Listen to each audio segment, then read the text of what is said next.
Welcome to the discussion on strategy. Today we have a special program.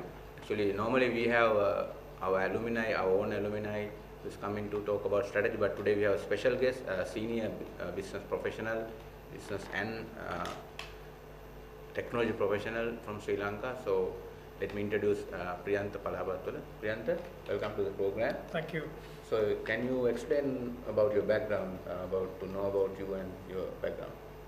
Yeah, basically, I have been predominantly working as an ERP consultant.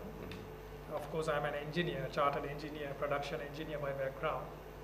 I hold a master in business administration, and I've of course started my career as a manufacturing engineer, then Right. moved to IT, where to date I've been working. I've got ERP experience in a lot of places. I mean, in Sri Lanka, in the Middle East region, Asia Pacific region, playing various roles. Right. And now you started as an engineer maybe 20 years ago. That's right. And now you are a CEO.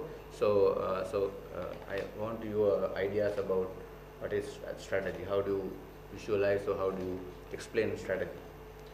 Well, without being very formal or fancy, I see strategy as, a kind of an action plan to implement or achieve goals.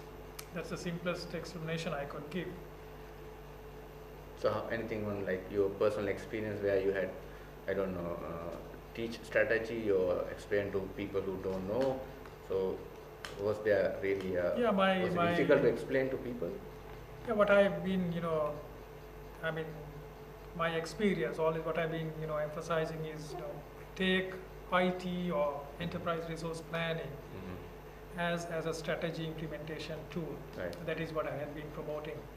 So how is your experience in Sri Lanka and outside? Was it difficult to engage people, particularly senior people, about technology investment? Has been Yeah, difficult? that is the general question, the biggest question that people face. What is the cost? That is where they start. And my approach is always, how to, put it across so that, they could justify the investment. Okay. I talk very often, performance indicators before and after ERP, and then continuously monitoring to justify the cost.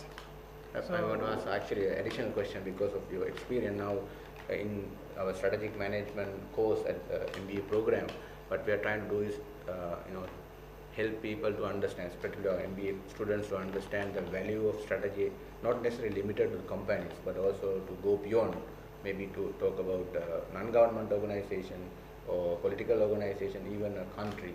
So can you say something on strategy beyond a company?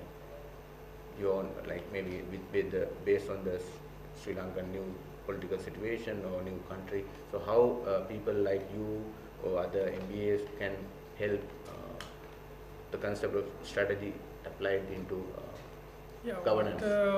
We all citizens should support the objectives, the goals of the authorities. So you So think we have our own ways of contributing. right? But you think now my focus is actually, can we use this term strategy in managing a country or something beyond the business? Yeah, basically, whatever we as citizens, what we could do is to create social value, the economic value Right. through our professional services. Right. And align, of course, to the overall objectives. And for example, we see here we have issues of unemployment, we have issues of, the talent being wasted, the industry is suffering. So as a professional, what I see is how we could create value Okay. for those, how to, strategically, implement, something for their benefit. So that is strategy implementation for me. Okay, good. So finally, now since this is watched by MBA students, current and past, and also other interested people, any message to people who are watching this, your own ideas? Basically, what I tell the students is, always consider IT to be your best ally, and try and, consider IT and IT personnel or the CIO for him to be an integral part of the entire organization, such that he has to be, the business and IT have to always working. They should have very good relationship, and the relationship between business and IT is very important, so that the gap between business and IT is bridged properly. Right. Thank you very much. Thank you, Priyantha. Thank you.